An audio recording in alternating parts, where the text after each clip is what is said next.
Hey guys, tonight we begin with something gritty, grand, and absolutely unforgiving. Life in the Roman Empire. Not as a senator, not as an emperor, no golden laurel crown, no marble baths. Tonight, you're not Julius Caesar. You're just you. Dropped, unprepared, into a world of sandals, sewage, and state-sponsored crucifixion. So before you get comfortable, take a moment to like the video and subscribe. But only if you genuinely enjoy what I do here. And let me know in the comments where you're tuning in from and what time it is for you. It's always fascinating to see who's joining us from around the world. Now, dim the lights, maybe turn on a fan for that soft background hum, and let's ease into tonight's journey together. You open your eyes to the sounds of yelling, chickens, and a baby crying somewhere down the hall. Congratulations! You've just woken up in a Roman insula, the ancient version of an apartment building. Think of it as a multi-story death trap held together with dust, prayer, and very questionable architecture. You're probably living on the 3rd or 4th floor, which is bad news. The higher the floor, the poorer the tenant, and the more likely your ceiling collapses when someone spills olive oil above you. Your room is small, no bigger than a walk-in closet, with stone walls that sweat in summer and freeze in winter. There's no window, just a little hole that lets in air, smoke, and the occasional pigeon. The mattress, stuffed with straw and lice. The blanket smells like damp wool and regret. There's no furniture, no decorations, and certainly no kitchen. Cooking inside is forbidden. A small fire could ignite the whole building, and fire codes haven't been invented yet. Your only possessions are a clay cup, a worn-out tunic, and maybe a wooden comb if you're feeling fancy. There's no toilet. Not in your room. Not in your building. Your chamber pot sits in the corner, silently judging you. You'll have to carry it down narrow, rickety stairs to empty it into the street gutter, hopefully without slipping and adding your body to the morning offerings. Oh, and the walls. Paper thin. You hear your neighbour praying, coughing, arguing with his wife, and, unfortunately, not arguing with his wife, if you catch my drift. The air is heavy with smoke, mildew, and the distinct perfume of unwashed humanity. Someone's already baking bread downstairs, but you're not invited. The street vendors are yelling prices for figs and fish guts. A distant centurion is barking orders at someone who's probably already bleeding. You're not even out the door yet, and you're sweating, itchy, and possibly inhaling lead dust from the plumbing. Welcome to the Roman workday. You're not an emperor. You're not a gladiator. You're just another poor soul in an overcrowded tenement, trying not to fall down the stairs or anger a city god before noon. And you've still got 23 hours to go. Now that you've survived the climb down the crooked stairs of your insula, it's time to address the second most urgent matter of the morning. Your bladder. There's no bathroom in your apartment, of course. No sink, no flush, not even a bucket with dignity. Instead, you shuffle down the street, chamber pot in one hand, modesty in the other, toward the nearest latrina, Rome's version of a public restroom, and calling it public is generous. It's a social club for strangers who don't mind making eye contact while doing their business. You arrive to find a long stone bench with holes cut into it. Beneath the bench, a shallow trough flows with water, just enough to carry away the collective shame of the city's lower classes. You sit if you dare, and hope the person beside you doesn't want to chat. Privacy? Not a thing. Doors? Absolutely not. People treat it like a town square with extra acoustics. Businessmen discuss grain prices while squatting. A retired soldier talks about his sciatica. Meanwhile, you're just trying not to look directly across from you where another man is chewing olives and not breaking eye contact. Then comes the real treat, the tersorium. It's a communal sponge on a stick, kept in a bucket of vinegar or salt water. In theory, you rinse it before use. In practice? Well, let's just say the sponge has seen things. Unspeakable things. You wipe, hesitantly, and hope the vinegar did its job. If you're feeling lucky, maybe you brought your own rag. If you're feeling rich, maybe some moss. But chances are you just used what everyone else used, and now carry the quiet shame of shared hygiene. And if you think you can skip this ritual by going in an alley, think again. Public urination laws exist, fines are real, and Roman law enforcement is not known for subtle warnings. Once you're done, you wash your hands. Wait, no you don't. There's no soap, no running water, just a rinse from the communal basin that's seen more fingers than a handshake competition. You leave the latrina feeling lighter and slightly more dead inside. But hey, that's Rome. And now it's time for breakfast, if you can call it that. So, you've done your morning business and managed not to fall into a gutter or get arrested. Impressive. Now it's time for breakfast, the most important meal of the day unless you're Roman, in which case it's more of a polite formality before work and misery. Welcome to the Irontaculum, a Roman morning feast that consists of precisely two things: stale bread and watered down wine. Sometimes there's cheese, sometimes there's olives, but mostly there's just disappointment. Forget about coffee. The Romans didn't have it. No eggs, no bacon, no pancakes, and certainly no oat milk lattes. Breakfast is not meant to be satisfying. It's meant to not kill you. Your bread is likely panis rusticus, a rough, chewy lump of grain and grit baked yesterday or the day before. It's dense enough to qualify as a weapon and textured like limestone. The wine is diluted, because even they knew that being drunk before sunrise in ancient Rome was a bad idea, unless you were a senator. There's no kitchen in your apartment, so you eat this meal standing in the street or squatting beside a fountain, alongside other equally unenthused citizens gnawing on bread like flavourless tree bark. If you've got a bit of oil or a smear of garum, Rome's famously salty fermented fish sauce, then congratulations, you've added aromatic horror to your already bleak meal. If you're wealthy, maybe you get fruit or honey. But you're not. You're a normal Roman citizen, just rich enough to not be enslaved and just poor enough to envy your neighbour's broken jug of goat milk. Sometimes vendors walk by selling hot chickpea fritters or honeyed pastries, and for a moment you feel hope. But you remember your coin pouch is emptier than a gladiator's sympathy, so you bite your bread and pretend it's cake. And this is how the day starts, with carbs, mild dehydration, and a growing realization that you're about to walk 7 miles on Roman sandals with nothing but stale crumbs in your stomach and a buzz from last night's leftover wine. It doesn't get better, because now it's time to go to work. After your hearty breakfast of bread and mild despair, it's time to face the Roman workday. And let's be clear, unless you're a senator, a poet with a patron, or one of the lucky few who inherited land from a dead uncle with no heirs, you are working, and you're doing it hard. You might be a labourer, porter, potter, bricklayer, street cleaner, or if your luck's truly sour, a sewer worker. Rome needs a lot of things: roads, aqueducts, temples, baths. And someone has to build them. That someone, you, with your bare hands, under the sun, wearing sandals that provide all the arch support of a soggy leaf. The Roman workday starts early, very early. The sun is barely up, but the foreman already is, yelling in Latin and waving a stick. If you're late, you're docked a day's pay or worse, beaten, shamed or fired, which in Roman terms means you starve with honour. Your tools are basic.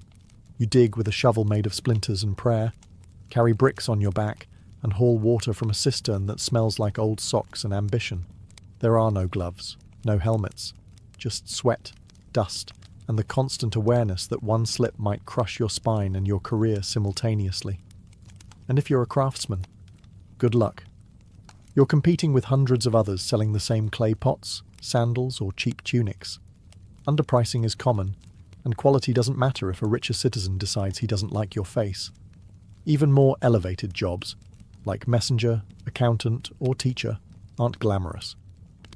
You're either running through Rome's chaotic streets with scrolls under your arm, writing numbers for someone who will forget your name, or trying to teach Latin to a group of senators' children who already think they're gods.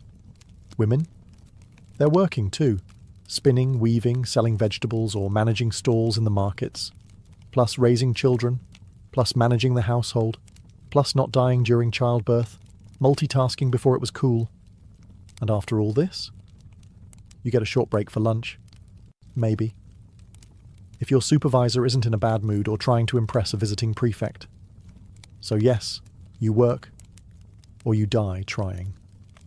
Rome may be eternal, but your back won't be, so you've made it through the morning without fainting or being flogged.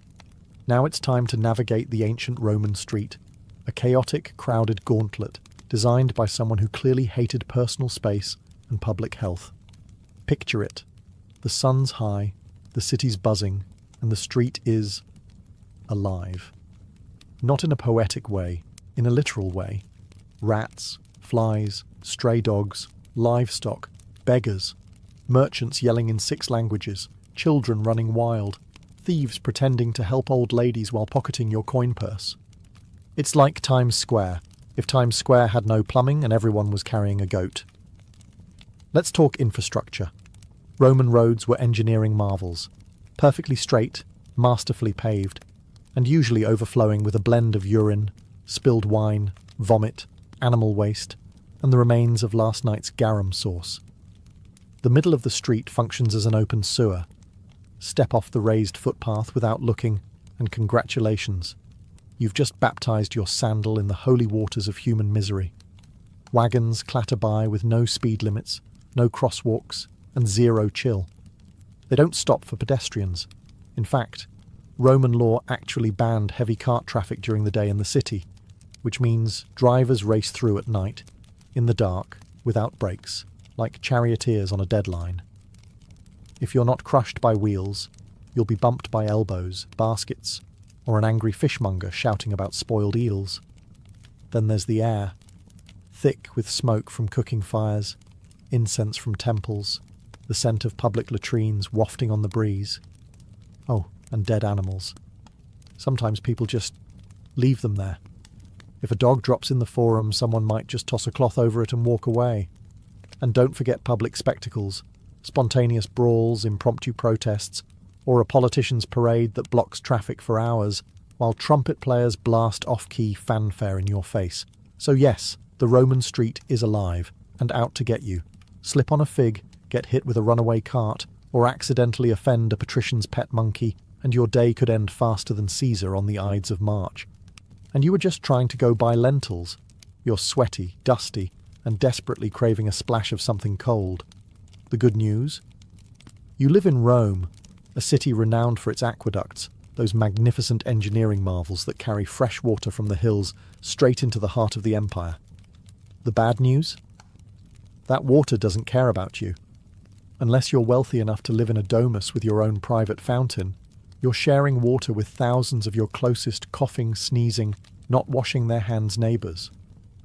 Your options are the public fountains, where everyone fills their jars, washes their feet, and occasionally dunks a child for fun or hygiene. And by hygiene we mean a wet version of hope. If you want to wash up, your best option is the thermae, the Roman public baths. They're everywhere, and everyone uses them. Sounds civilized, right? But here's the thing. The water cycles through multiple pools with no soap, no chlorine, and very little shame. You'll be sitting in a tepid bath with a dozen other men, none of whom believe in modesty. Conversations are loud, political, and occasionally naked. A man might try to sell you socks, while another cleans his ears with a stick. And the water, it's been through everyone. If you were hoping to feel clean, think again. You're marinating in bacteria with a hint of eucalyptus. Also, fun fact, the plumbing system often uses lead pipes. Yes, lead. Romans were obsessed with engineering, but not chemistry. Over time, that convenient indoor plumbing could cause all kinds of delightful side effects like anemia, gout, infertility, and, if you're truly lucky, madness. Want to drink something safer? Wine. Seriously. Water is viewed with suspicion, especially in the poorer districts where contamination from latrines and street runoff is common. So wine is diluted and consumed throughout the day by men, women, and children alike. Because what better way to survive a crumbling empire than with a gentle buzz? So yes, Rome brought water into the city before most of the world knew what a pipe was. But for the average citizen, it's a gamble every time you drink, bathe, or rinse your toes. Enjoy your aqueducts. Just don't trust them. Welcome to the Roman Empire, where pain isn't just a possibility, it's the background music of your entire life. You stub your toe, no ice, no painkillers. You grit your teeth and keep going until it either heals wrong or falls off. Break a bone? You wrap it in a dirty rag and try not to breathe too hard. Get a splinter? Good luck. That's how infections start and how you might end. Roman society isn't big on comfort. There are no ergonomic tools, no padded seats, no concept of taking it easy. If you're a labourer, you're lifting bricks with a hernia and a prayer. If you're a soldier, you march 20 miles a day with bleeding feet and a scorpion bite on your thigh. If you're a woman in childbirth, well, welcome to agony. Your midwife might know a chant. That's about it. Every part of your body is one misstep away from becoming an open wound or a cautionary tale. And unless you live near a temple with a very dedicated priest, your best option is homemade ointments, herbal smoke, or simply ignoring the problem until it resolves itself, or you get resolved into a grave. There's no such thing as anesthesia. Surgeries are performed while you scream into a block of wood. Dislocated shoulder? It's popped back in by a man named Marcus, who learned from watching someone else fail at it. Dental work? Picture a blacksmith. Now picture your mouth. That's the scene. And if you're enslaved or poor, people don't even pretend to care. You could be bleeding out on the side of the road, and the best you'll get is, "Don't stain the mosaic." Even upper-class Romans embraced pain as proof of virtue. Stoicism was the philosophy of the day. Enduring suffering without complaint was seen as noble. If you cried over a broken arm, you weren't just in pain. You were weak. Real Romans suffer silently, then write poetry about it later. So yes, pain is always on the table, and it usually comes without warning, without remedy, and definitely without sympathy. On that cheerful note, let's take a look at what happens when you actually go see a Roman doctor. So, you've hurt yourself. Maybe it was the infected blister from yesterday's work, or maybe you tried to shave with a bronze blade and now your chin looks like a gladiator training ground. Either way, it's time to seek medical attention, which, in ancient Rome, is less about healing and more about surviving the attempt. Let's begin with the basics. Roman medicine is a chaotic mix of Greek theory, mystical guesswork, and a surprising amount of leaves. The core belief? The body is ruled by 4 humours: blood, phlegm, yellow bile, and black bile. Feeling off? One of them is out of balance. The solution? Drain something. So your doctor, who may or may not also be your barber, immediately reaches for the leeches, or a knife. Because bloodletting is the default treatment for everything from migraines to moral failings. Have a cough? Let's open a vein. Depressed? We'll just drain some sadness out of your arm. Surgery? Oh yes, it exists. Roman surgeons had scalpels, forceps, and even bone drills. What they didn't have were anesthetics. You stay conscious through the whole procedure, gripping the edge of a wooden table while a man in a dirty toga digs into your flesh with the confidence of someone who once saw a scroll about it. Antiseptics. Not really a thing. They might wash wounds with wine or vinegar, which does help, but also burns like divine punishment. Infection is a common side effect. So is death. Prescriptions vary wildly. You might be given honey, garlic, crushed beetles, or a poultice made of herbs, ash, and very specific types of animal dung. If things get worse, you're advised to sleep in a temple, pray to Asclepius, and hope divine dreams will deliver your cure.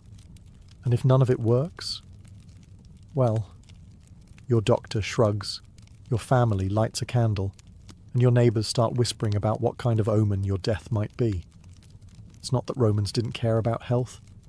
They just hadn't quite figured out what helped and what murdered you more efficiently.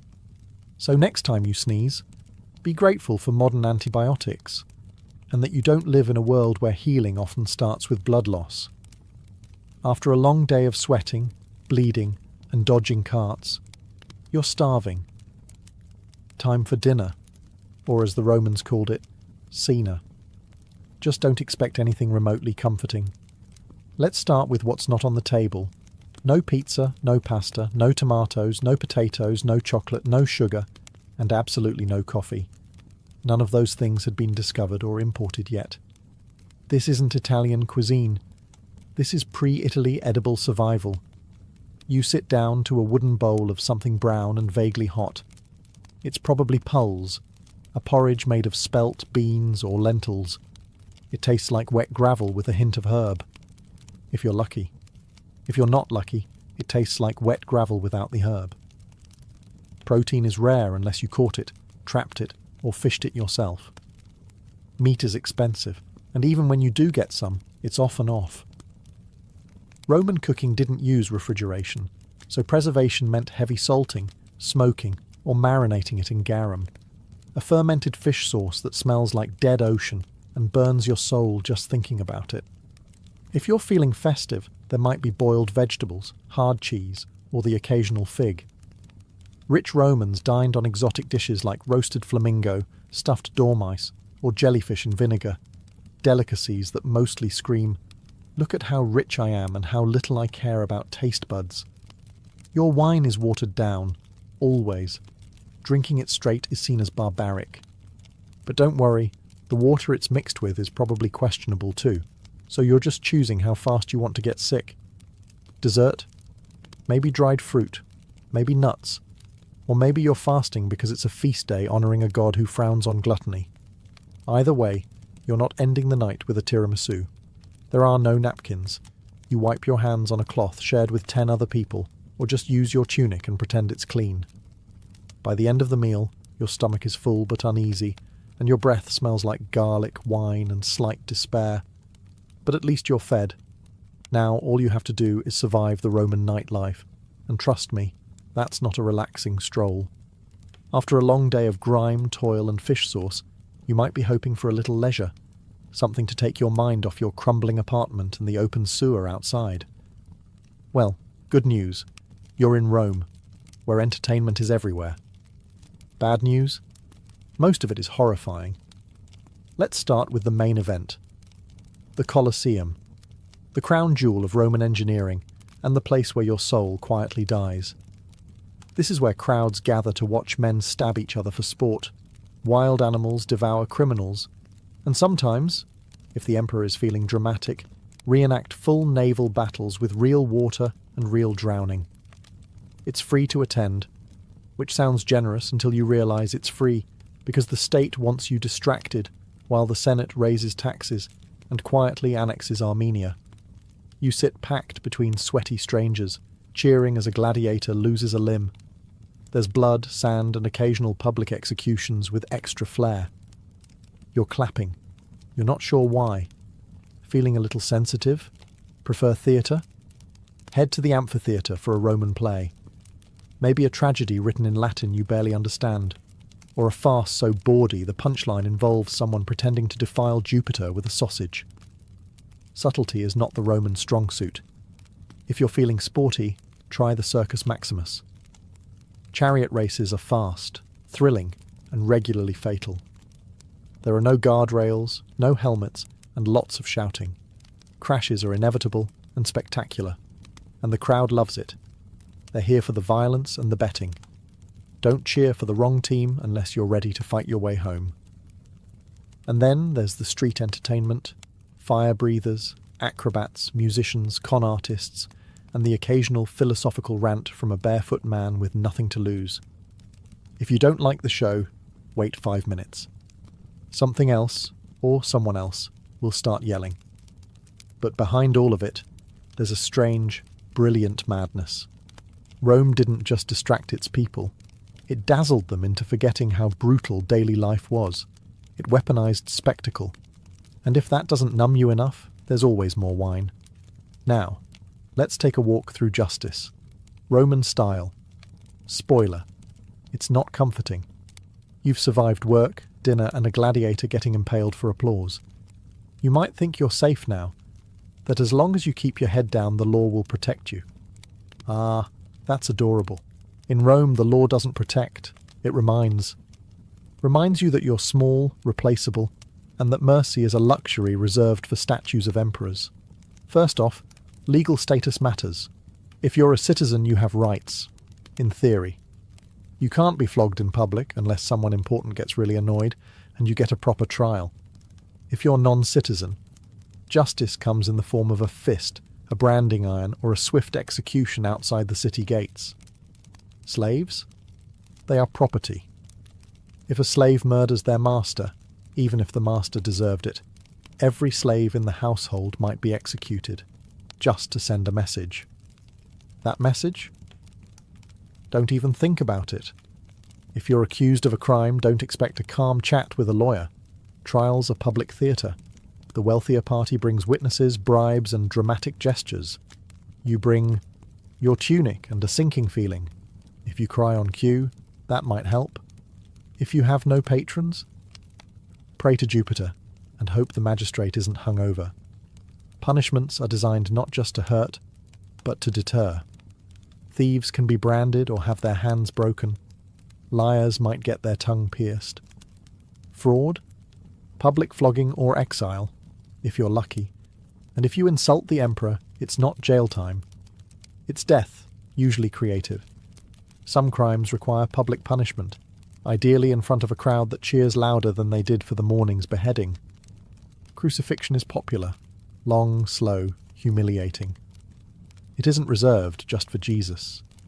It's the go-to for rebels, robbers, and anyone the state wants to make an example of. And remember, law enforcement isn't there to help. The vigiles are Rome's version of firefighters and police, underpaid, overworked, and often corrupt. If you're mugged, they might shrug. If you bribe them, they might help you mug someone else. So yes, Rome has laws, written in stone, recited in forums, but they serve power, not justice. Now let's talk about gods, because you're not just obeying men here.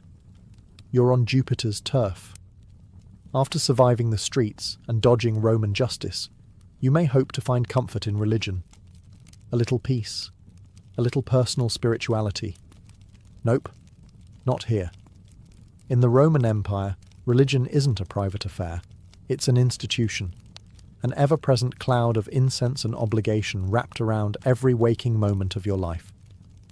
You don't choose your gods, they choose you. And there are so many. There's a god for everything. Door hinges, cardia, sewers, cloacina, boundaries, terminus, and even mildew, robigus. You can't walk 5 paces without crossing a shrine. If you don't pause to bow, light a candle, or mutter a prayer, you're not just being rude, you're inviting catastrophe. Maybe not today, but eventually. And when your roof collapses, everyone will nod and say, "Ah, yes, he skipped the Saturnalia offering." Religious festivals fill the calendar, dozens per year. On those days, business stops, animals are sacrificed, and the air smells like roasting bull and wet marble. You attend out of piety, but also fear. Because if the gods aren't honoured properly, they'll retaliate, with plagues, droughts, or a really bad harvest that ruins everyone's lentil supply. Now let's talk about emperor worship. The state wants you to revere the emperor not just as a ruler, but as a living god. You're expected to offer incense at his altar, sing his praises, and never, never roll your eyes during a triumphal procession. That's treason adjacent. If you're caught not participating in public worship, say you're a little too quiet during the Vestalia, or you don't show up to toss grain into the temple flame, you could be labelled impious, atheistic, or worst of all, suspicious. Suspicion in Rome is like blood in shark-infested waters. And if you're part of a foreign cult, you'd better keep that under wraps unless it's officially approved. The state doesn't like unfamiliar gods unless they bring wine, taxes, or new soldiers. Roman religion isn't about belief. It's about ritual. You don't have to feel it. You just have to do it. Correctly. On time. And in public. And you better smile while you sacrifice that goat. Speaking of social performance, let's climb the greasy pole of Roman ambition in the next chapter. You've bowed to the gods, avoided a lawsuit, and survived a public bath without contracting something mythical. But here comes the most exhausting part of Roman life: the social hierarchy. A brutal, finely tuned machine where every word, gesture, and sandal strap placement could make or break you. Roman society is a ladder, but it's covered in oil and lined with daggers. At the top are the senators, old money, togas with purple stripes, and land ownership so vast it has its own postal code. Below them, the equestrians, the wealthy business class. Then come the plebeians like you, the struggling middle and lower classes. Below that, freedmen, slaves, foreigners, and the guy who accidentally insulted a statue of Augustus once. Want to move up? You'll need patrons, powerful individuals who protect you in exchange for lifelong loyalty, errands, favours, and the occasional vote. It's like having a boss, godfather, and landlord rolled into one charmingly condescending package. Each morning, you visit your patron's home as part of the salutatio. You wait in line with other clients, praise his haircut, maybe compliment his son's toga, then beg for a favour, usually money, food, or a recommendation. If you're lucky, he tosses you a coin and lets you carry his litter through the forum. Congratulations, you're now connected. Every move you make is watched and judged. Your clothes must be clean, not fashionable, just clean. Your speech must be proper. Your friends, carefully selected. And whatever you do, don't show ambition. That makes people nervous. If you rise too quickly, others will conspire to knock you back down, socially or literally. Networking is warfare. Gossip is currency. The wrong comment at a banquet can end your career. The right marriage can save your entire bloodline. But you better play it carefully. Love is for poets. The rest of Rome marries for alliances and estate access. And even if you climb high, don't get too comfortable. One bad harvest, one missed ritual, one jealous rival, and it's all over. You won't even hear the dagger coming. Now, the sun is setting. Surely things calm down at night, right? Not in Rome. The sun dips below the rooftops of Rome, and for a fleeting moment you think, maybe now, finally, you can rest. But nightfall in the Roman Empire isn't a time for peace. It's a shift in tone. From noisy and chaotic to dark and downright lethal. First, let's talk about lighting. There isn't any. Unless you're rich enough to burn oil lamps all night, and few are, most people rely on moonlight, memory, and blind hope to find their way through the labyrinthine alleys of the city. If you trip and fall, no one's helping. They might just take your shoes. The vigiles, Rome's official night watchmen, are supposed to patrol the streets, prevent fires, and stop crimes. In practice, they're overworked, underpaid, and often more interested in napping than heroics. Some are brave, most are bribable, and all of them are outnumbered. Criminals know this. Thieves, muggers, and the occasional bored ex-gladiator roam the shadows, looking for easy marks. If you're walking home alone, you're the easy mark. It doesn't matter who you are. Unless you're armed, fast, or invisible, you're at risk. And then there's fire. Rome's greatest nighttime terror. Insulae, those charming death trap apartments you sleep in, are made of wood and dreams. Cooking after dark is illegal for this reason, but laws mean little to a hungry tenant. A single overturned lamp can reduce an entire block to ash in hours. The Great Fire of 64 CE didn't start itself, but once it did, it raged like Mars in a bad mood. You might think your building is safe, until you smell smoke at midnight and realise there's no organised evacuation plan. You grab your one tunic, your chamber pot, and maybe your dignity, and sprint for your life down a collapsing staircase. And if it's not fire or thieves, it's noise. Drunken parties echo through the streets. Processions for obscure gods parade by with drums and shouting. And if a senator's mistress is upset, everyone within a 3-block radius knows. Sleep in ancient Rome is a luxury. Silence is a myth. And safety? That's reserved for the wealthy, the armed, and the extraordinarily lucky. But hey, morning's almost here. You just have to survive one more night. And then repeat. The sun sets on Rome, and with it you might expect a moment of calm, a breeze, a quiet meal, maybe even sleep. Think again. Rome doesn't go silent at night. It simply shifts into something darker, louder, and more dangerous. The city never truly sleeps. It prowls. Let's start with fire. Roman buildings, especially the tall wooden insulae where the poor live, are tinderboxes waiting for a careless oil lamp or cooking fire to turn them into ash.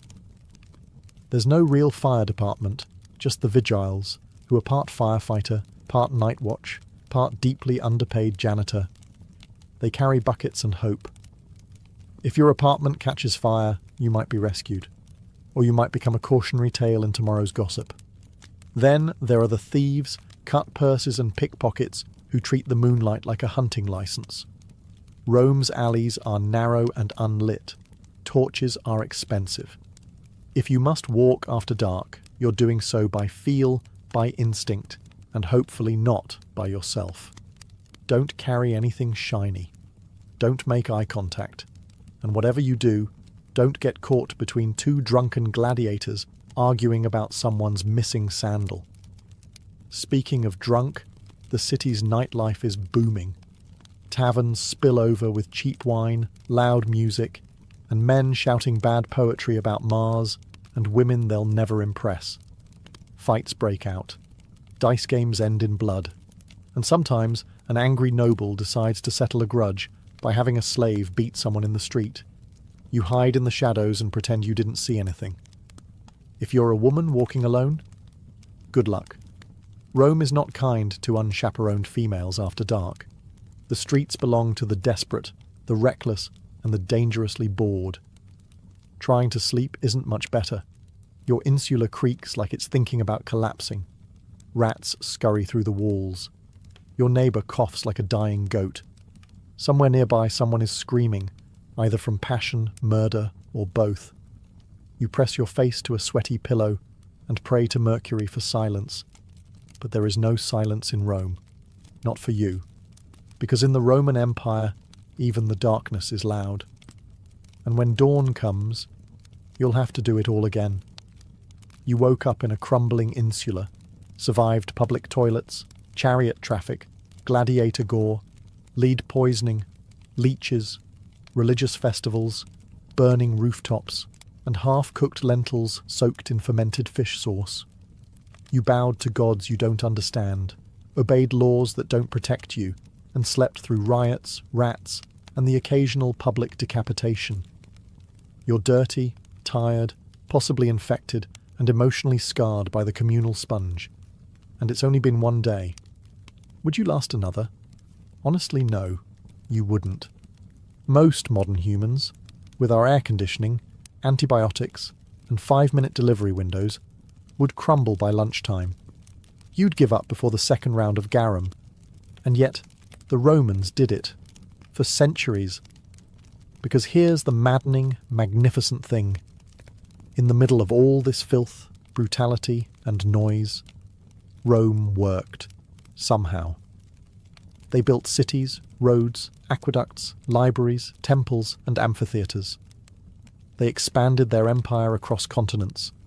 They administered laws, developed philosophy, mapped the stars, performed surgeries, and invented concrete. Concrete. That stuff still holds up better than most modern buildings. They created systems that shaped Europe and beyond for 2,000 years. Latin became the root of half the languages you hear today. Their architecture inspired cathedrals, parliaments, and college campuses. Their political concepts, republics, senates, veto power, still echo through modern democracies. But it came at a cost. For the average Roman, not the emperors, not the marble-bathed elite, daily life was a hard-fought grind. And yet they endured. They adapted. They didn't have a choice. Because Rome wasn't made of gold. It was made of sweat, fear, ambition, and survival.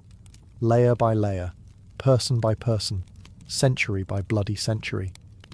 And that's why it lasted. You'd be begging to go back to modern plumbing and antihistamines by mid-afternoon. You'd trade your entire denarii pouch for a hot shower and a chair with a back on it. And that's okay. You don't need to survive ancient Rome. You just need to understand it. And maybe, just maybe, appreciate that someone, somewhere, once walked those same filthy streets and helped build the empire. So you could sit here today, clean, safe, and mildly horrified. Imagine being a Parthian princess in the 2nd century BCE. You've got royal blood in your veins, a name fit for legend, Rhodogoon, and more importantly, you live in a world where your family spends more time fighting rebels than hosting dinner parties. Rhodogoon wasn't born into peace and pearls. She was born into grit, horses, and the constant possibility that someone might poison your dates. Her father, Mithridates I, was no idle king. He was the one who expanded Parthia from a dusty fringe kingdom into a formidable empire that would one day spar with Rome.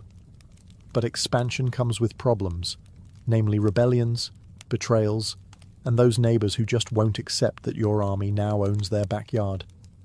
As a young woman, Rhodogoon would have grown up watching envoys argue, commanders draw maps in the sand, and palace scribes trying to keep track of who was loyal this week. She wasn't trained just in silk and ceremony. She learned statecraft, command presence, and how to wear armour that didn't clash with her earrings. It's important to understand the role of Parthian women here. While not always given the spotlight, Parthian noblewomen were no strangers to power. Some ruled cities, others plotted dynastic alliances, and a few, like Rhodogoon, became legends not for who they married, but for who they defeated. And defeat she did, but that part comes later. At this point in her life, Rhodogoon's name was already known. She was a symbol, not just of royal lineage, but of Parthian pride. She carried with her the expectation that she'd either marry a king or become one in spirit. She didn't seem content with sitting on the sidelines while cities burned or provinces rebelled. While most royal ladies were being oiled and perfumed, Rhodogoon was likely brushing up on military reports and court logistics. She had no time for vanity, and as fate would have it, she would one day make a vow that involved not washing her hair until a rebellion was crushed. Spoiler alert, it took a while, but before we get to that dusty crown moment, we need to understand what kind of rebellion dares provoke a princess who would rather lead troops than wear gold. The Parthian Empire, grand as it appeared on a map, was more duct tape than marble. Stretching from the Persian Gulf to the edges of Mesopotamia and beyond, it was stitched together by marriages, oaths, and the occasional sword pressed firmly against someone's neck. So when a rebellion flared up in the western provinces, likely in Media or Babylonia, it wasn't exactly surprising. What was surprising was how bold the rebels were. These weren't just disgruntled tax evaders. These were full-blown aristocrats and city leaders, angry at the central power and perhaps emboldened by the young age or absence of a male royal enforcer. They didn't just throw a fit. They took fortresses, silenced Parthian envoys, and essentially told the crown to go polish its own sandals. Now, under ordinary circumstances, the king would have dispatched a general or a cousin with too much ambition and too little brains. But these weren't ordinary circumstances. For reasons still debated by historians, maybe timing, maybe logistics, maybe sheer royal defiance, Rhodogoon herself took command. And not just in the abstract, I'll approve the battle plans kind of way. No, she got on a horse, donned armour, and made a public vow that would become the stuff of legend. She would not wash, comb, or otherwise tend to her hair until the rebellion was crushed.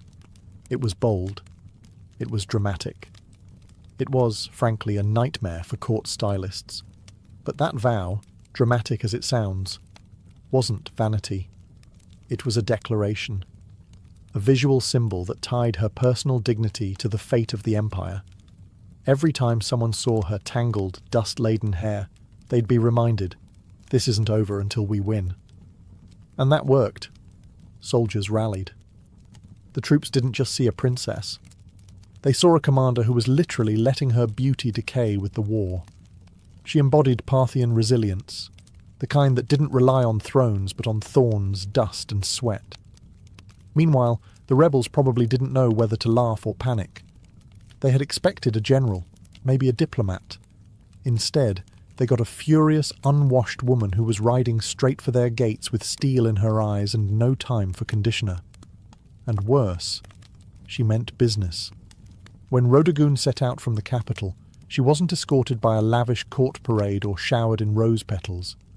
She was accompanied by cavalry, grit, and the weight of an empire that needed its rebels squashed like an overripe fig. And she looked the part. Gone were any signs of courtly delicacy. Her hair, famously unkempt, began to take on a life of its own, hanging like a banner of war-torn determination. In a world obsessed with appearances, she turned her own into a weapon. The campaign was not swift. This wasn't a single siege, easily resolved with a bribe and a battering ram. The rebel cities were fortified and confident. They had expected hesitation from the central power, not a battle-hardened woman galloping through the dust with fire in her gaze. But Rodogun didn't waver.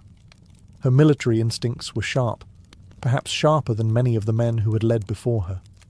She employed classic Parthian strategies, mobility, feigned retreats, and hit-and-run raids. Her forces would appear at the edge of a rebel-held city, vanish like smoke, and return a day later from an unexpected flank. Reports suggest her soldiers admired her not just as a symbol, but as a tactician. She didn't ride behind the lines. She was up front, dirt under her nails and fury under her helmet. And as the weeks dragged on, so did her hair. It's said that by the third month, the strands had begun to knot into ropes, full of dust and sweat, and the whispers of battlefield prayers. But that only made her more terrifying to her enemies, and more revered by her men. Rebels called her the Witch Queen, not because she practiced magic, but because no noblewoman should still be fighting in the field and refusing a bath. Surely, they reasoned, something unnatural was at work. But there was nothing magical about it, just sheer, unrelenting discipline. By the time her army laid siege to the final rebel holdout, the legend had grown faster than the rebellion had. In taverns and tents alike, soldiers joked that the enemy wasn't afraid of Parthian swords. They were afraid Rodogun would never wash again. And truth be told, they weren't entirely wrong. The last stronghold of the rebellion loomed ahead, a walled city rumoured to be impenetrable, where the rebel leaders had dug in like ticks on a dog. Supplies had been hoarded, archers lined the parapets, and the gates had been reinforced with the kind of smug confidence only traitors possess. They believed they could outlast Rodogun. Big mistake. By now her appearance was legend. Word had spread not just through the empire, but into enemy territory. The woman who won't wash, they whispered, has arrived. Some said her hair had turned to iron. Others claimed she hadn't slept in weeks. The myths piled up like siege ladders. But Rodogun was no myth. She was real, and she had tactics.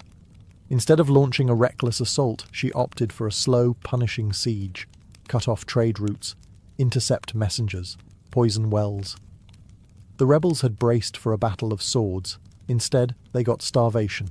She weaponized time itself, letting her enemies rot from the inside out. And all the while, she camped outside the city with her soldiers, just another commander beneath the canvas tents. She shared their meals, gritty bread and lukewarm wine. She inspected their armour. She led patrols. And she still, despite every opportunity, refused to so much as touch a comb. For her soldiers, the vow had become sacred. No one dared suggest she break it, even in jest. It had become a living embodiment of Parthian pride, a symbol that their suffering wasn't for nothing. Every tangled strand was a reminder. We are still in this fight. Inside the rebel city, morale crumbled. They had expected to demoralize the enemy by holding out. Instead, it was they who began to wither. Their own commanders began to argue. Food ran low. Rumours of desertion began to ripple like cracks through stone. And then came the breaking point. A small gate, left unguarded for just an hour, perhaps out of fatigue, perhaps sabotage, was found by one of Rodagun's scouts. That night, under the cover of darkness and wind, her forces slipped in and opened the main gates from within. By morning, the city was hers, and Rodagun, face streaked with sweat and ash, stood atop the battlements, unbathed, victorious, and utterly terrifying. Victory was not declared with trumpets or parades, it was declared with water. After months of dust, battle, and relentless pursuit, Rodagun stood before her army not in royal robes, but in the same battlefield garb she had worn since the campaign began. Her armour bore dents from rebel blades, her face was lined from sun and strain, and her hair, her wild, matted, filthy hair, now hung down her back like a lion's mane made of wire and legend. But she had done it. Every rebel city had fallen. Every oathbreaker had been brought low. And now, with her vow complete, she could finally do what no one in the Empire had dared attempt to rush. She could wash her hair. According to tradition, and later accounts passed down through oral history, Rodagun summoned her servants not to a golden chamber, but to a public courtyard. She wanted her soldiers, the ones who bled beside her, to witness this moment. Basins were filled, oils were warmed, combs were retrieved from storage like sacred relics. And then, under the open sky, the warrior princess of Parthia, caked in the grime of war, began to scrub away months of rebellion. It was symbolic. Every tangle undone was another city reclaimed. Every rinse of water over her scalp washed away defiance, soaked into the earth as if the land itself had been restored. Some say she wept. Others say she laughed. But what no one disputed was the silence among the troops as they watched. Hardened men, scarred and sunburned, stood like statues as Rodagun emerged from her ritual transformed. No crown was placed on her head. She didn't need one. The dust had become her diadem. The act of not washing had become more powerful than any jewel. And in that moment, Parthia didn't just have a princess. It had a symbol. She could have returned to court in triumph, let the scribes compose flattering odes, allowed nobles to fall over themselves in praise. But she didn't rush back to luxury. She stayed with her troops a while longer. She dined with them. She listened to them. She knew that her legend had just begun, but she didn't want it forged in gold. She wanted it forged in memory. After the hair-washing that became an event for the ages, Rodagun could have ridden straight to the capital with fanfare, banners, and enough propaganda to last a century. But she didn't. Instead, she took the long route back, deliberately visiting the cities she had reclaimed one by one, walking their streets, inspecting their defences, and ensuring no embers of rebellion still glowed beneath the ashes. This wasn't mere ceremony. It was strategy. Rodagun knew the danger of victory, how quickly it can melt into complacency. Empires don't fall from defeat alone. They fall from forgetting why they fought in the first place. She wanted the rebels and loyalists alike to understand that Parthian strength wasn't just cavalry and coin. It was embodied in her very presence, a woman who chose hardship over comfort and earned loyalty by example, not decree. And loyalty she received. Everywhere she went, people gathered not to gawk at royalty, but to stare in awe at her. Not polished, not perfumed, but real. She didn't bring fear. She brought accountability. She asked for reports, heard complaints, paid for supplies out of her own war coffers. She rewarded cities that had stayed loyal and offered clemency, carefully, cautiously, to those who repented. By the time she reached the royal court, her return had already become a legend. Scribes rushed to record her tale. Artists argued over how to capture her, wild-haired and battle-worn or radiant and reborn. Ministers whispered about the implications. A woman commanding armies, keeping oaths, and now standing at the heart of Parthian power with the loyalty of half the provinces in her hand. And here was the dilemma. What do you do with a princess who is more popular than most kings? Some urged she be married off, as if that would contain her influence. Others wanted her placed in charge of border defences permanently. But Rhodagoon didn't seem concerned with titles or politics. She had proven what she needed to. The battlefield had been her throne, the dust, her crown, and her name, already etched in the hearts of soldiers and citizens alike, needed no royal inscription to endure. She didn't need a coronation. She had already been crowned, not with gold, but with history. In the months following her campaign, Rhodagoon didn't seek the limelight, but it followed her anyway. She became a subject of poetry, sculpture, gossip, and awe. Not because she demanded it, but because she had earned it. Every soldier who'd fought under her command returned with a tale, and every tale made her larger, more enduring, more untouchable. Yet in the palace halls of Parthia, where politics slithered like snakes behind silk curtains, her silence was unnerving. She didn't boast, she didn't lobby, she didn't ask for titles or lands. Instead, she observed, listened, and understood the real battlefield had only shifted from stone walls to whispered conversations. Even the king, her father or possibly her brother depending on the exact moment in the tangled Parthian dynastic timeline, had to tread carefully. Rhodagoon wasn't just popular. She was respected in a way few men at court could compete with. Not adored for beauty or bloodline, but for leadership, for command. She had turned her vow into policy, her filth into folklore. And yet, the silence she kept was as deliberate as any military maneuver. She didn't tell others what she planned next, because perhaps even she didn't know. For the first time in years she wasn't fighting. She wasn't commanding troops or outwitting rebels. She was still, and that stillness unnerved many. What does a woman who conquered without a crown do next? One theory among historians is that Rhodagoon used this silence as leverage. Her presence alone, her every quiet nod or glance, forced decisions. Officials hesitated to propose bad policy for fear she'd frown. Generals delayed campaigns, hoping she might weigh in. Her silence wasn't passive. It was a tool. She had discovered that not speaking could be more powerful than speaking.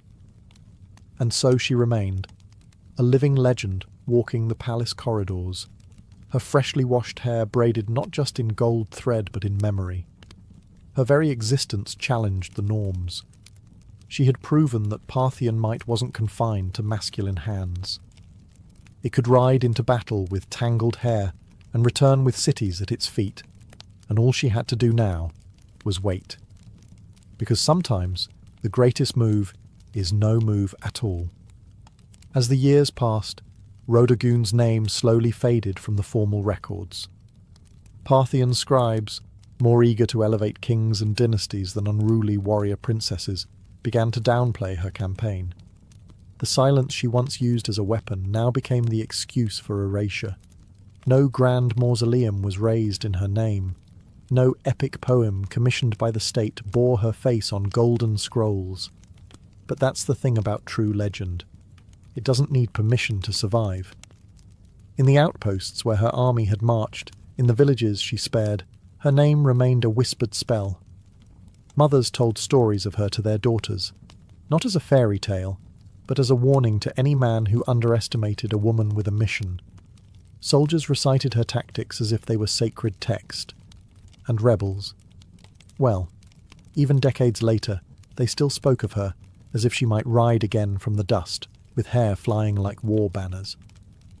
There's something profoundly unsettling about someone who breaks every rule of their time and still wins. Rhodagoon wasn't content to be decoration in a court.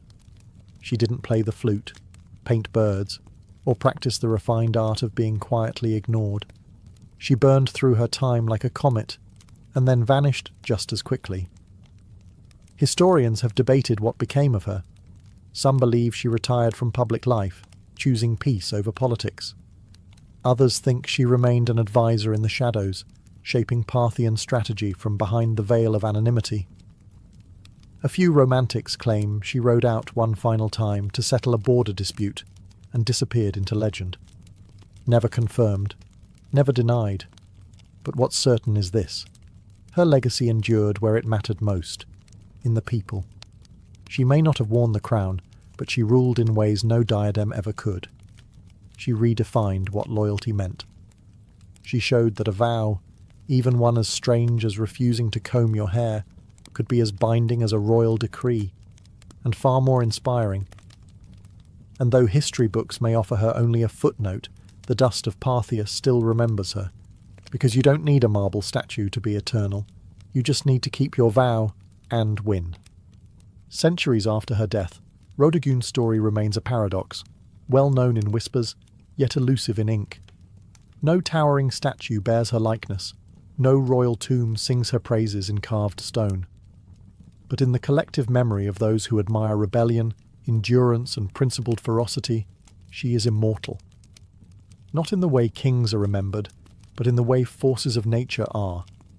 She didn't need to conquer foreign lands or sign monumental treaties. What she conquered was expectation. In a world where women were told to wait behind curtains while men spilled blood in their name, Rodogun tore the curtain down and marched out barefoot, helmet in hand. She didn't ask for command. She took it. And the empire didn't collapse. It followed. More importantly, she taught her people a lesson that no decree could enforce. That loyalty doesn't come from fear. It comes from seeing your leader suffer beside you. From watching them choose discipline over comfort. From watching them keep a vow longer than anyone thought possible. She wasn't perfect. No legend is. But her story endures precisely because it wasn't polished or clean. It was tangled, muddy, honest, like her hair on that final day of victory. In that filth was dignity. In that vow was a vision of leadership stronger than any title. When her soldiers looked at her, they didn't see a princess. They saw someone who believed in the fight more than her own vanity. And that's the part history couldn't quite erase. Even now, long after Parthia has crumbled and its cities turned to sand, her name returns in moments of resistance. Artists revive her. Writers search for her footprints. A vow not to wash until victory. It sounds absurd to some, but to those who've had to claw their way through injustice, it makes perfect sense. Rodogun was never about glamour. She was about grit. And in the end, it was the dust that crowned her, not gold. Dust.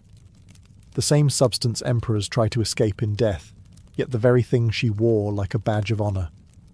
She was forgotten by kings, ignored by chroniclers, but remembered by the dust. And that's where legends truly live, not in stone, but in soil.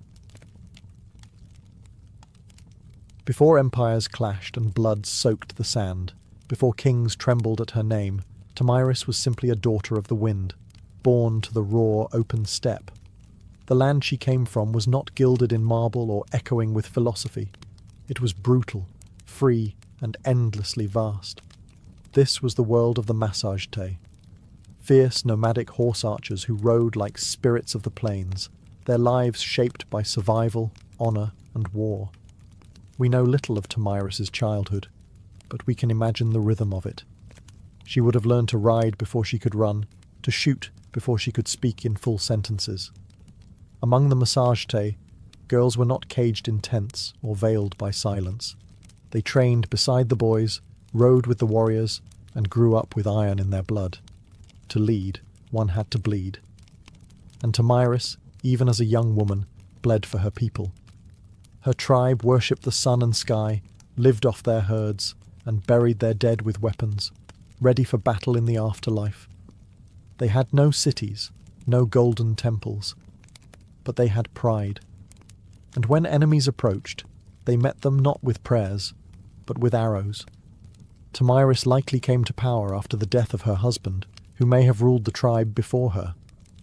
But what's certain is that when the moment came, she didn't inherit leadership. She seized it. In a time when most women were considered property, Tomyris commanded an army. She negotiated with kings. She dared to speak as an equal. And if they didn't listen, she made them. She was more than a queen. She was Shahmat, the steppes' checkmate, a war chief in bronze and leather who would soon face the greatest empire on earth. But power, especially for a woman, never comes without consequence. As Tomyris began to solidify her rule, whispers grew louder. Across the mountains to the south, a king was watching. His name was Cyrus the Great, and he wanted more. The stage was set. The steppe wind howled. And Tomyris, daughter of warriors, would soon ride into legend. While Tomyris reigned over the open steppes, far to the south, a different kind of power was rising. Structured, imperial, relentless. Cyrus the Great, founder of the Achaemenid Empire, had already conquered Lydia in the west and Babylon in the south. His banners flew over deserts, mountains and cities where languages changed every few days' ride. But Cyrus wasn't done. He was a builder of empires, and every builder eventually eyes the horizon. To Cyrus, the Massagetæ were a threat wrapped in opportunity. They weren't rich in gold or cities, but they controlled the northeastern frontier, and that meant access to key lands, resources and trade routes. More importantly, the Massagetæ had something no empire could afford to ignore: pride. And pride, in Cyrus's eyes, could be bent or broken. But Cyrus also knew that brute force wasn't always the best first move. He had a reputation for cleverness, diplomacy, and strategic trickery. So he tried a different approach, one that kings before him had used to dissolve threats without a single drop of blood. He proposed marriage. According to ancient sources, notably Herodotus, Cyrus sent envoys to Tomyris offering an alliance through matrimony. On paper, it was a royal match, the great king of Persia and the warrior queen of the Massagetæ. But Tomyris wasn't naive. She saw the proposal for what it was, not an offer of love or partnership, but a calculated attempt to absorb her people without a fight. She declined, and that rejection didn't sit well in the halls of Persepolis. With the diplomatic games over, Cyrus shifted to his favourite language: war. He ordered his army to cross the Araxes River, the natural barrier that separated Persia from the land of the Massagetæ. He was going to take what Tomyris refused to give. But Tomyris was already preparing. She knew the terrain. She knew how her people fought, on horseback, fast and furious. And most of all, she knew Cyrus wasn't just coming for land. He was coming to crush a woman who dared to say no. The world's most powerful king had declared war, but he had no idea what kind of fury he had just awakened on the steppe. Cyrus the Great, master strategist and seasoned conqueror, believed he could outwit Tomyris. He had faced kings, crushed cities, and subdued nations. To him, the Massagetæ were little more than wild nomads with fast horses and no cities to defend. He didn't realize he was stepping into the path of someone just as cunning and far more furious. Tomyris had warned him. After rejecting his marriage offer, she sent a clear message: cross the Araxes River, and you will regret it. But Cyrus crossed anyway, building a bridge of boats to carry his army into Massagetæ land. Instead of striking immediately, Tomyris pulled her forces back, luring Cyrus deeper into unfamiliar terrain. The Persians found an abandoned camp, well stocked with food, and more importantly, wine, a luxury the nomadic Massagetæ rarely indulged in. It was a baited trap, and Cyrus took it, perhaps thinking the enemy had panicked and fled. Inside the camp he left a portion of his army under the command of General Harpagus, a trusted officer.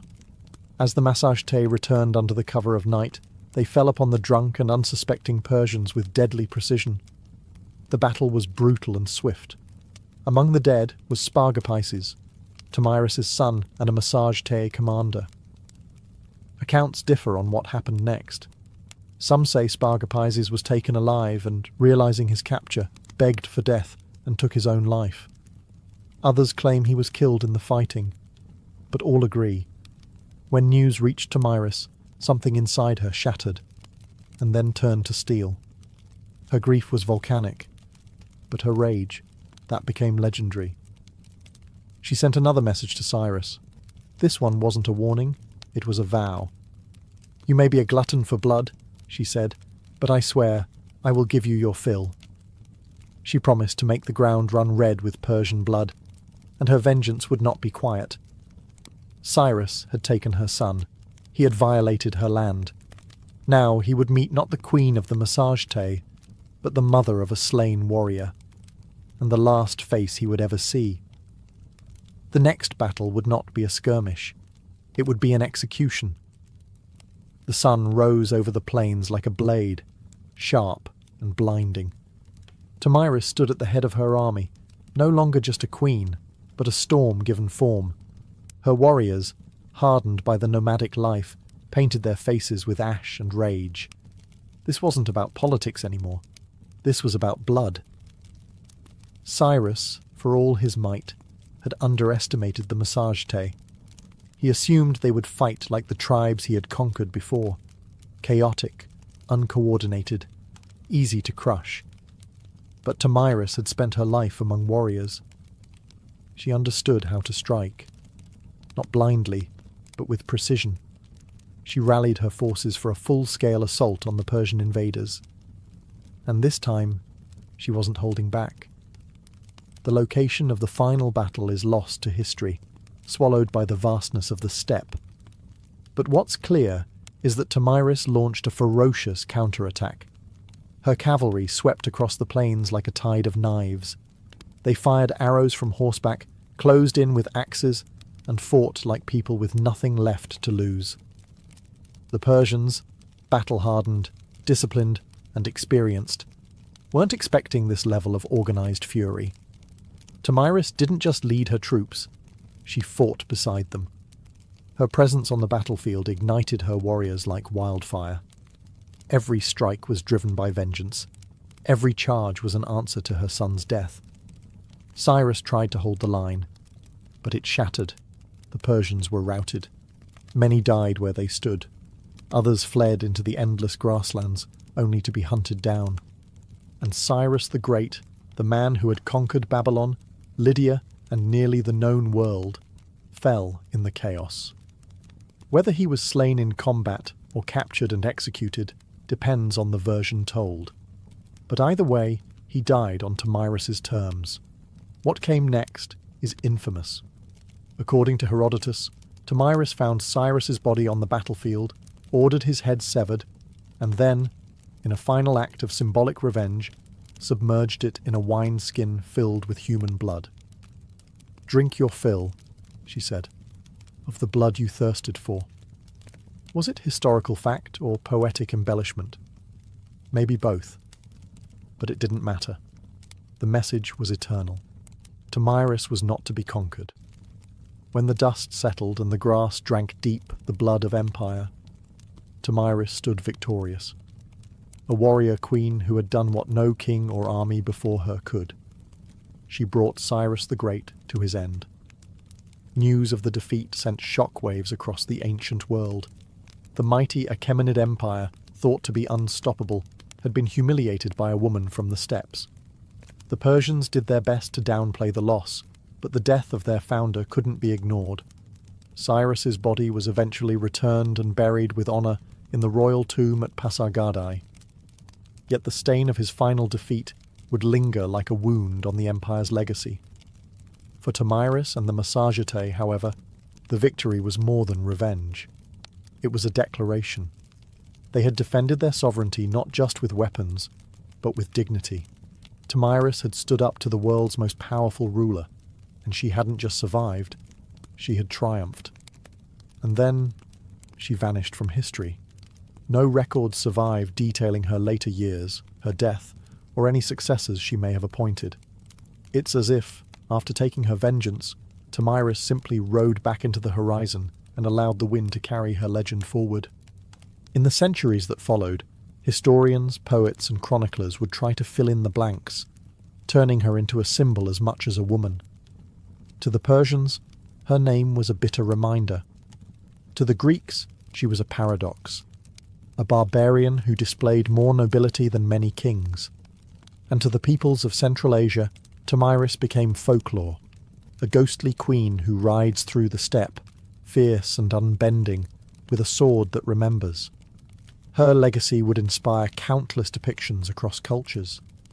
Medieval manuscripts portrayed her in regal armour.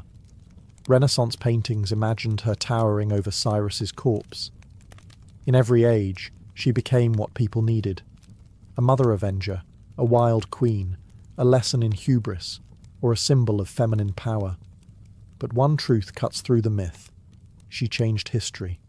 Tomyris didn't inherit a throne, she forged it in fire and fury.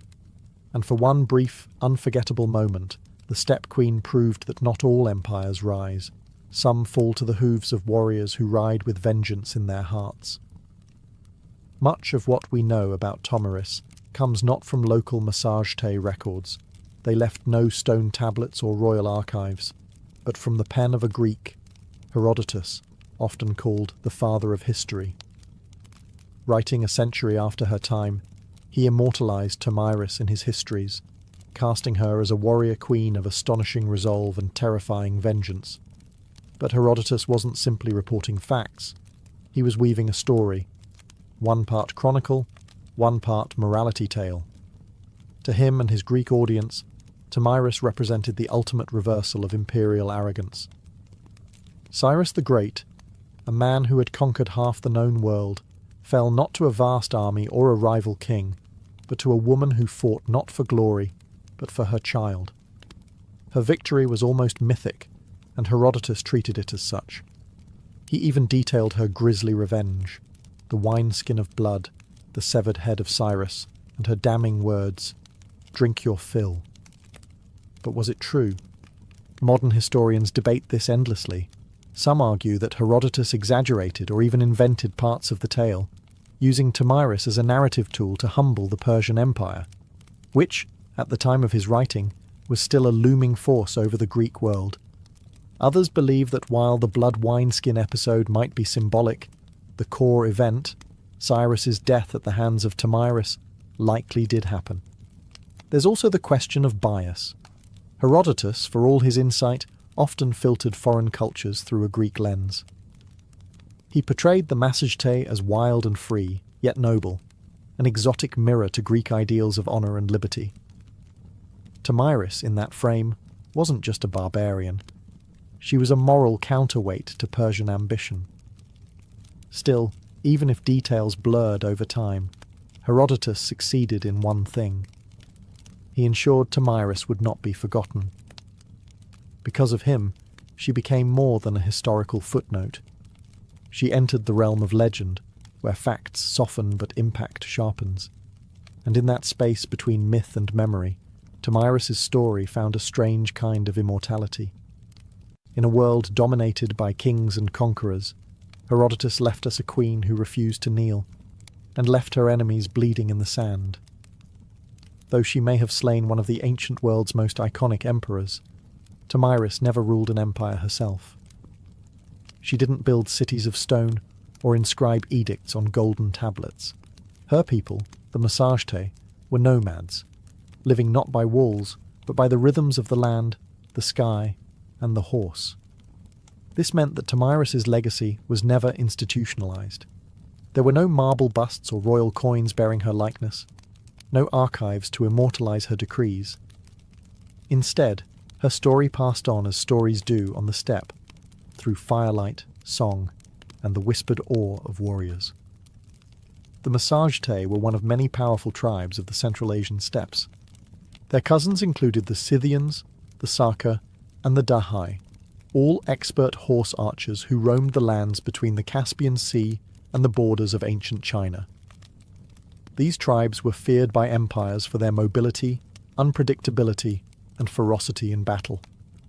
Tomyris, as a female leader among them, was rare, but not entirely unique. Steppe culture, unlike many sedentary civilizations, allowed women far greater freedoms. Women rode, hunted, fought, and even led. Among the Scythians, graves of female warriors, buried with weapons, armour, and horse gear, have been found by archaeologists, confirming that the stories of fierce steppe queens were more than just legend. Tomyris stood at the pinnacle of that tradition. Her power didn't come from inheritance or religion. It came from respect, grit and sheer capability. She was a unifying force among scattered clans, a political leader and a military commander in a landscape where survival meant riding faster, shooting better, and fearing nothing. But because the massage tale left no monuments, Tomyris became a kind of phantom queen, her name echoing only in the writings of outsiders and in the oral traditions of the steppe. To the Persian scribes, she was a warning, to the Greeks, a marvel, and to her people, likely a memory carried in bloodlines and battle songs, a ghost who rode with them across the plains. Empires may rise and fall in stone, but the stories of the steppe live on in the wind. And Tomyris, fierce, grieving, and unbroken, became its voice. Centuries passed, and the empires that once surrounded the Massagetae rose and crumbled. Cyrus's successors built Persepolis, fought Alexander the Great, and faded into the dusty footnotes of time. But Tomyris? Her legend endured, not in the palaces of kings, but in the hearts of those who refused to bow. Across Central Asia, she became more than a queen. She became a symbol of female strength, of resistance, of the untamed spirit of the steppe. In many ways, Tomyris embodied a kind of defiance that transcended geography. She was not Roman, not Greek, not Persian, and so her story belonged to no empire. That made her dangerous and inspiring. In the medieval Islamic world, chroniclers occasionally mentioned her name, reshaped by language but never quite forgotten. In some versions, she was praised for her justice and vengeance. In others, she was seen as a savage queen, a reminder that power in the hands of a woman could be both glorious and terrifying. By the time the Renaissance rolled around, European artists rediscovered her tale through the writings of Herodotus. Painters depicted her in elaborate armour, standing triumphantly over Cyrus's lifeless body. In one dramatic painting, she holds his severed head aloft like a trophy, blood-soaked and victorious. It was theatrical, yes, but also political. These artists were fascinated by the idea of a woman who didn't just survive in a man's world, she won. In the 19th and 20th centuries, Tomyris became a nationalist icon in regions like Kazakhstan, Uzbekistan, and Turkmenistan. Poets and educators reclaimed her as a historical heroine, proof that the roots of Central Asian identity were fierce, proud, and deeply feminine. Her name appeared in textbooks, statues, and even military ceremonies. A woman who had once ruled on horseback with a bow in hand was now riding once more, through memory and myth, through rebellion and pride. In a world that still wrestles with the idea of powerful women, Tomyris remains a challenge. She wasn't perfect, saintly, or tame. She was decisive, brutal when necessary, compassionate only to those who deserved it. She was resistance in human form, and the blood of empire on her hands was a crown she wore without apology. History tends to favour the builders of monuments, the writers of laws, the kings who carve their names into stone. Tomyris did none of these. She left no empire behind, no palace to excavate, no royal seal to decipher, and yet her name still lives, not because she ruled forever, but because she refused to be erased. She stands as a contradiction to how history often remembers women, not as helpmates or footnotes, but as forces of destiny. Tomyris didn't beg for recognition. She took it with blood and fire. She didn't ride behind a king. She rode against one, and won. Her story is retold in classrooms from Central Asia to Europe, not simply because she killed Cyrus the Great, but because she dared to defy him. She wasn't defending an empire.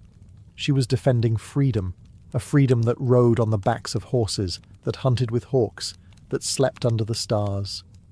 A freedom that could not be neatly drawn on a map. Today, her statues rise from Kazakhstan's capital cities, and her face adorns coins and textbooks. To modern Central Asians, she is a mother of nations, a link to a pre-Islamic, pre-Soviet, proudly nomadic past, a reminder that their identity wasn't born in submission, but in the cry of battle and the gallop of horses. In a world still divided by power, by gender, by memory, Tamiris is a beacon, not just because she killed a great king, but because she taught us something even greater. That dignity is not given, it is seized. That sometimes leadership looks like a mother grieving her son and refusing to let the killer walk away. We often wonder why some names survive while others vanish.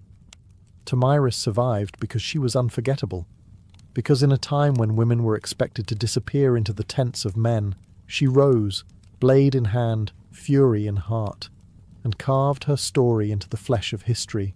Empires fall, statues crumble, but legends ride, and somewhere, in the whispering winds of the steppe, a queen still gallops, unbroken, undefeated, and utterly unforgettable.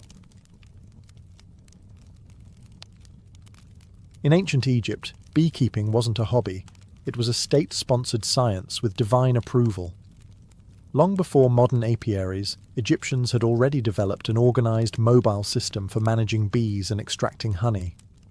By 2400 BCE, beekeeping was depicted in detail on the walls of tombs in the sun-drenched necropolises of Saqqara. It wasn't just about harvesting honey, it was a sacred practice embedded in agriculture, medicine, religion, and even the afterlife. The Egyptians used horizontal clay tube hives, typically stacked in rows and laid on their sides. These were nothing like modern wooden boxes. They looked more like terracotta drain pipes, and they were carefully designed to be relocated seasonally. As the Nile's floodwaters receded and flowers bloomed along its banks, hives were moved up and down the river to follow the nectar flow. This transhumance method was incredibly advanced for its time, almost like ancient GPS for bees. Beekeepers used clay or stone pipes to blow smoke into the hives, calming the bees before honey extraction. Without protective suits, these keepers had to rely on careful timing, experience, and a fair bit of courage. Honeycombs were removed gently, and the honey was collected not just for food, but for medicine, mummification, and sacred rites. Honey was considered a gift from the gods, a divine substance associated with Ra, the sun god. According to Egyptian myth, bees were born from the tears of Ra as they fell to earth. This wasn't poetic fluff. It shaped how the Egyptians treated bees, as messengers between the mortal world and the divine. Honey was used in temple offerings, funerary rituals, and even as a currency in trade. It also had a prominent role in medicine. Ancient papyri list honey as a key ingredient in over 500 remedies, mixed with herbs, wine, or milk to treat wounds, infections, and gastrointestinal issues. Its antibacterial properties were known, even if the science wasn't. Beeswax, too, was harvested and used in cosmetics, embalming, and even in writing tablets. It had value beyond the hive, becoming part of daily life for scribes, priests, and healers alike. In Egypt, the hive wasn't just a source of sweetness, it was a symbol of balance, healing, and celestial order, carefully cultivated under the watchful eyes of both humans and gods.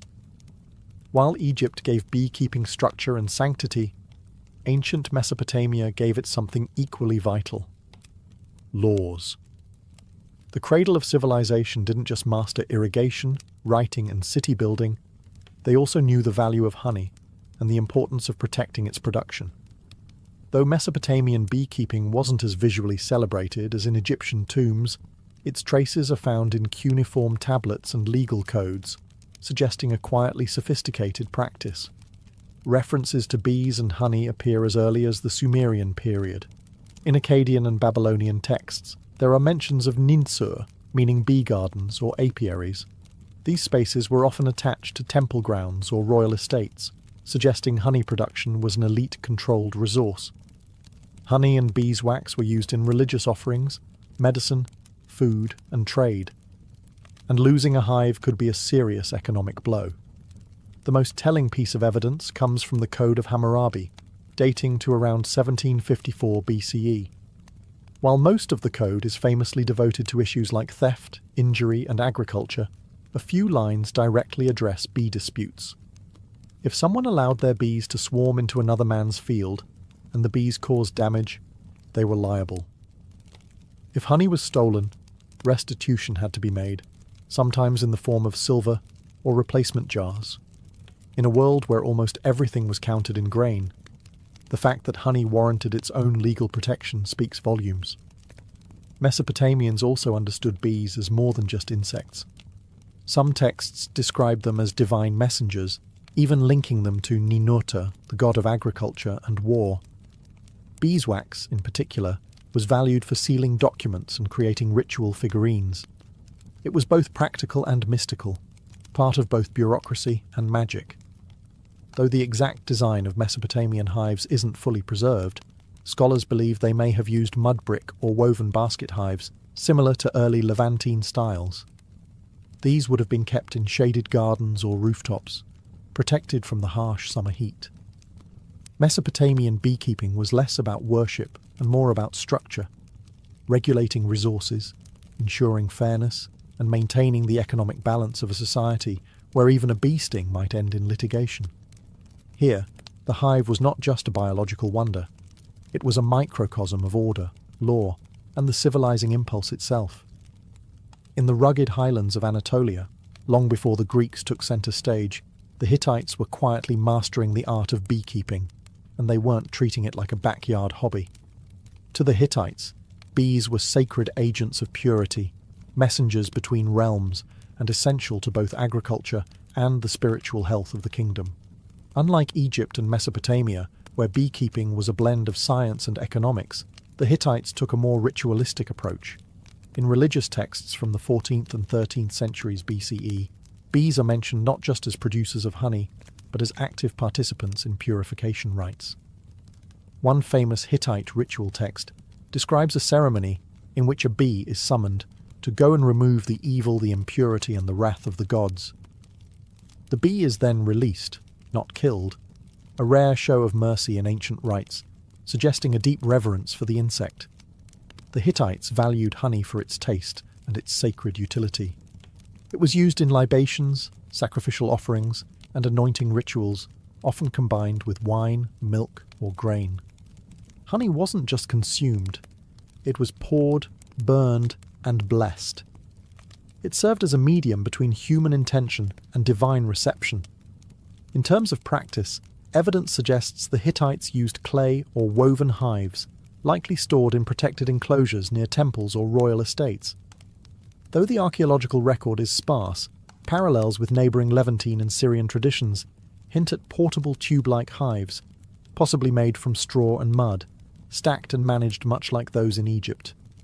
Beekeepers in the Hittite world likely operated under temple control, their work deeply embedded in seasonal festivals and state rituals.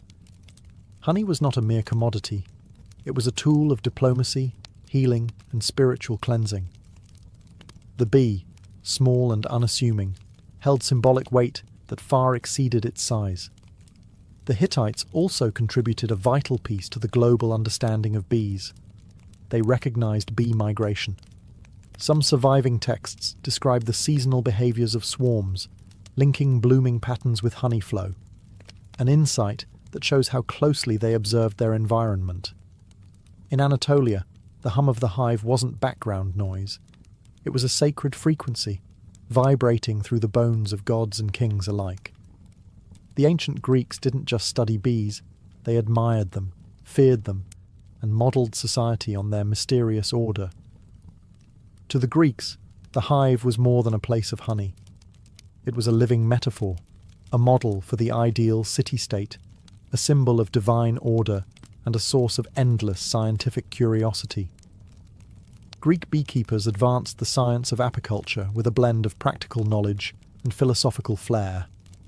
Unlike earlier civilizations that used stationary clay hives, the Greeks developed movable terracotta hives with removable lids and sections. These allowed easier access to the honeycomb without destroying the colony, an early step towards sustainable harvesting. They also mastered the art of smoke control. Using ceramic bellows and clay smokers, they would puff smoke into the hive entrance, sedating the bees before honey extraction. This innovation not only reduced stings, but also preserved the hive's structure, allowing for multiple harvests per season. One of the most influential minds in Greek history, Aristotle, studied bees in extraordinary detail. In his Historia Animalium, he described hive behaviour, noting that bees appeared to have distinct roles. Some gathered nectar, others defended the hive, and one, whom he called the king bee, seemed to lead. Although he got the gender wrong, Aristotle's observations laid the groundwork for centuries of bee research. Honey held a revered place in Greek culture. It sweetened wine, preserved fruits, and flavoured cakes. It was also used as a base for medicinal salves, especially in wound care, and was seen as a divine gift. The Greeks believed that ambrosia, the food of the gods, was a mixture of honey and wine. The bee itself had mythological significance. It was associated with Artemis, goddess of wild things, and Demeter, goddess of the harvest. Priestesses of Artemis were even called Melissae, the Greek word for bees. The idea of the bee as a sacred feminine force carried deep symbolic power. For the Greeks, the hive was both scientific marvel and spiritual emblem, a reminder that even the smallest creatures move with purpose, discipline, and grace. In studying bees, they believed they were studying the very laws of nature, and perhaps of the gods themselves. If the Greeks studied bees with wonder, the Romans managed them with ambition. Beekeeping in the Roman Empire wasn't just a cottage industry. It was scaled to match the needs of a civilization that stretched across continents. From the vineyards of Gaul to the hills of Hispania, Rome turned the humble hive into an empire-wide enterprise. The Romans inherited much of their apicultural knowledge from the Greeks and Etruscans, but they expanded it into a formalized agricultural science. Writers like Varro and Columella recorded detailed instructions for building hives, harvesting honey, and relocating colonies. Their treatises describe beekeeping with a startling modernity, including observations on swarm behavior, seasonal cycles, and pest control. Roman hives came in many forms: hollow logs, cork bark containers, clay tubes, and even woven baskets sealed with dung or mud. Flexibility was key. In colder climates, more insulation was needed. In warmer provinces, ventilation was critical. These innovations allowed Rome's beekeepers to adapt the craft across vastly different regions of the empire. To calm bees, Romans employed clay pots filled with smouldering herbs like thyme or oregano. The smoke soothed the hive, and perhaps added a subtle flavour to the honey. Harvesting was done with iron knives, and wax was separated by melting and straining, later used in candles, writing tablets, cosmetics, and even waterproofing ships. Honey wasn't just food, it was everywhere. It was added to wine to make mulsum, used in baking, in sauces for meat and fish, and even as an early energy source for athletes and soldiers. Roman physicians, following Hippocratic traditions, prescribed honey for sore throats, wounds, fevers, and digestive problems. Its antibacterial properties were well known and well used. But perhaps the most Roman thing about their beekeeping was organisation. Large villas often had dedicated honey farms, run by enslaved labour under the supervision of estate managers. Production was recorded in ledgers, and surplus honey was sold in markets or exported to distant provinces. Bees were viewed not just as insects, but as productive citizens of the Roman economy. To the Romans, a well-run hive mirrored a well-run household, ordered, obedient, and endlessly fruitful. While ancient civilizations cultivated bees for honey and wax, many also saw the hive as a doorway to the divine. Across Egypt, Greece, Mesopotamia, and beyond, bees weren't just insects. They were spiritual beings, buzzing between worlds, delivering messages from gods, and offering sacred gifts like honey that bridged the natural and supernatural realms. In Egypt, bees were directly tied to divine creation. As mentioned earlier, mythology claimed that Ra, the sun god, shed tears that turned into bees upon touching the earth. Honey was used in temple offerings to please deities and accompany the dead into the afterlife. The bee also became a royal symbol. Pharaohs of Lower Egypt bore the title, he of the sedge and the bee, connecting their authority to the cosmic harmony of the hive. In Greece, the bee held powerful feminine symbolism. The priestesses of Demeter and Artemis, goddesses of fertility and wilderness, were called melissae, or bees. These women were considered channels between the divine and mortal realms. The Oracle of Delphi, one of the most important religious centres in the ancient world, was believed by some to have originally been presided over by bee priestesses. Even the famed Pythia, the Delphic prophetess, was sometimes called the Delphic bee. The hive itself was often seen as a microcosm of perfect order, disciplined, selfless, and productive. Philosophers and mystics compared bee society to ideal human society: cooperative, industrious, and reverent. The Stoics admired bees for their instinctive sense of duty. Early Christians would later adopt the bee as a symbol of chastity and resurrection, noting how bees create but do not lust. In the magical traditions of Mesopotamia, bees were invoked in ritual purification. In some Hittite ceremonies, a live bee was released after absorbing the impurities of the community, literally carrying sin away on its tiny wings. Honey and wax were burned in sacred fires, used in crafting protective amulets, and embedded in magical texts for blessings and healing. The bee was more than a metaphor. It was a bridge. A creature that lived in nature's hidden spaces, made golden food without killing, and stung only in defense. To ancient peoples, bees weren't just miraculous, they were mystical. To the ancient world, honey wasn't just delicious, it was divine medicine. Long before bacteria were discovered, people instinctively knew that honey could clean wounds, soothe coughs, and preserve the body. It wasn't magic, though it often felt like it. It was chemistry, centuries ahead of its formal explanation. In Egypt, honey was a cornerstone of ancient medicine. Medical papyri like the Ebers Papyrus, circa 1550 BCE, list honey in over 500 prescriptions. It was mixed with milk, figs, garlic and herbs to treat everything from eye infections to digestive problems. When paired with animal fat or resin, it was applied as a salve to burns and cuts. Doctors knew that wounds treated with honey healed faster and resisted infection, likely due to honey's natural acidity and hydrogen peroxide content. The Greeks followed suit.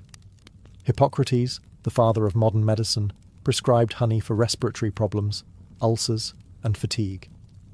He used honey mixed with vinegar to create oxymel, a tonic used to clear phlegm and reduce fevers. Greek athletes drank honeyed water to boost stamina during Olympic training, believing it restored strength quicker than wine or water alone. In India, the Ayurvedic system held honey, madhu, in high regard. It was classified by taste, source, and medicinal potency. Ayurvedic texts warned against overheating honey, but endorsed it as a treatment for indigestion, colds, wounds, and even poison. It was also used in religious rituals, offered to gods and consumed during sacred fasts for both spiritual and bodily cleansing. The Romans, too, believed in the medicinal power of honey. Pliny the Elder recorded dozens of remedies involving honey in his natural history. It was a base for ointments, gargles, and laxatives, and even used to treat the wounded after battle. Honey mixed with poppy juice was given as a sedative. Roman surgeons kept it on hand to dress wounds and reduce inflammation. Beeswax had its place in medicine too, as a base for plasters, balms, and even dental fillings. Its malleability and resistance to decay made it ideal for sealing and preserving. In short, honey in the ancient world wasn't just sweet, it was life-saving. It healed the sick, preserved the dead, and symbolized purity. It was the pharmacy of the gods, delivered by the wings of bees. Ancient beekeepers were more than farmers. They were innovators, engineers, and keen observers of nature.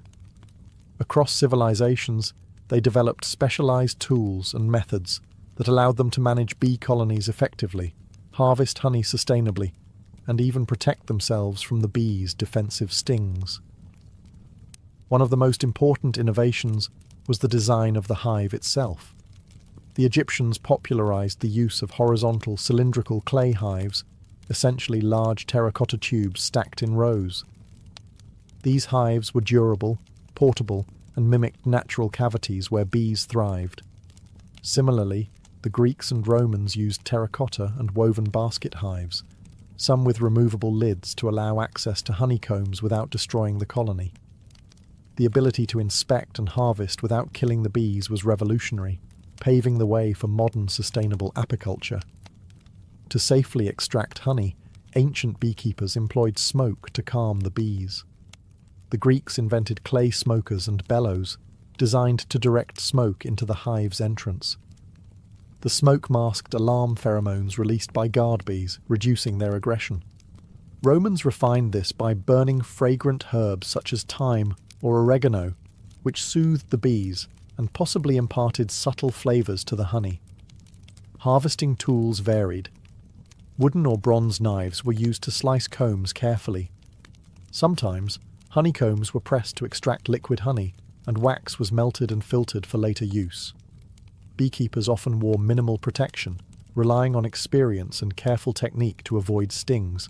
Suits and gloves were millennia away. Ancient texts reveal that beekeepers also observed bee behavior meticulously.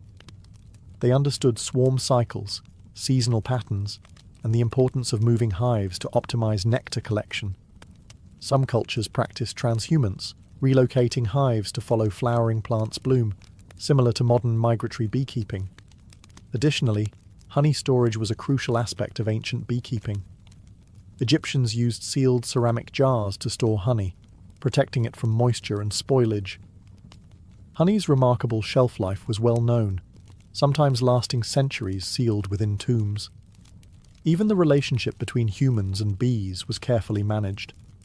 Rituals were performed to appease bee spirits or gods, ensuring cooperation and avoiding misfortune. This spiritual care was as vital as the physical tools in maintaining a productive hive. In all, ancient beekeeping was a blend of craftsmanship, natural science, and reverence. The tools and techniques they developed set foundations that still influence modern apiculture. The ancient practice of beekeeping laid the groundwork for a relationship between humans and bees that continues to this day. Far from a simple agricultural activity, early beekeeping was an art and science that influenced medicine, religion, economy, and ecology across civilizations, shaping the way we understand nature and sustainability.